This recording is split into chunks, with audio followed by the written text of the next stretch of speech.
স্বেচ্ছাসেবকের কাজই হইল মানুষের সেবা করা, দেশের সেবা করা।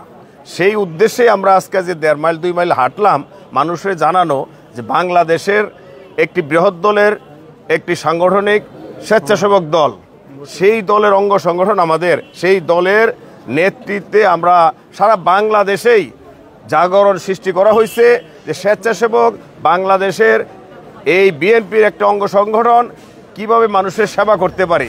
তারই পরিলক্ষিতে আজকে আমরা এই হসপিটাল ক্লিনিকে আসছি যে আমরা আমাদের ময়লাগুলো যেন নিজের ময়লা নিজে পরিষ্কার করতে পারি। দেশকে যদি পরিষ্কার পরিচ্ছন্ন রাখতে পারি তাহলে আমাদের অসুস্থতা কম হবে, মানুষ সুস্থ থাকবে।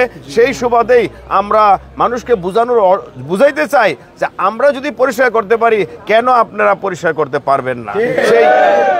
সেই সুবাদেই আমাদের নেতা ভারপ্রাপ্ত চেয়ারম্যান তারেক রহমান আমাদেরকে শিক্ষা দিয়েছেন মানুষের পাশে দাঁড়ানো, মানুষকে সেবা করার জন্য, জনগণের ম্যান্ডেট নিয়ে যেন আমরা আগামীতে নির্বাচনে আসতে পারি। আপনারা জানেন এই তত্ত্বাবধায়ক সরকার নির্বাচন ঘোষণা করছেন, সেই ঘোষণা মাফিক আমরা এখন নির্বাচনী প্রচারণা চালাচ্ছি এবং আমাদের ইচ্ছা যে মানুষের পাশে যাওয়ার, মানুষের যে এই 17 বছর যে কষ্ট সেটা আমরা সুন্দরভাবে সুষ্ঠুভাবে যেন সমাধান করতে পারি। জনগণ যেন বলতে পারে যে না, স্বৈরাচারী সরকার আর বিএনপি এক না, বিএনপি সবসময় জনগণের দল, বিএনপি সবসময় গণমানুষের দল। তাই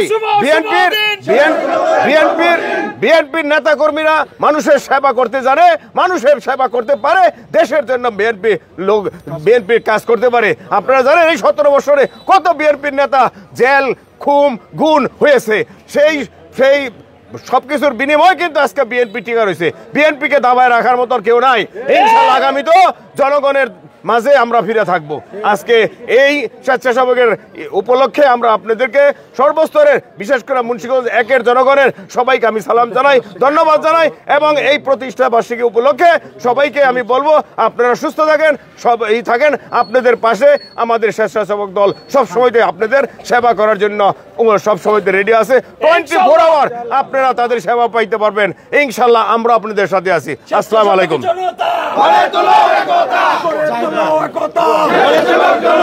শুভ